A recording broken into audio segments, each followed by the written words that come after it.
Ramazonda qazolaringiz qolgan bo'lsa, darrov tuting. Shavvolda tuting.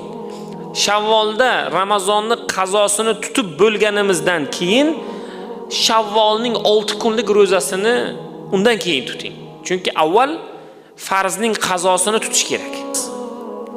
Saharlik iftorlik vaqti nechida? Birodar, mana qo'limizda Ramazon taqvimi bor. Ramazonning vaqti soati bor. Demak, ertalab saharlik 1 daqiqa kechikib boryapti. To'g'rimi? 4:40 bo'ladigan bo'lsa, masalan, 4:39, 4:38 bo'lyapti.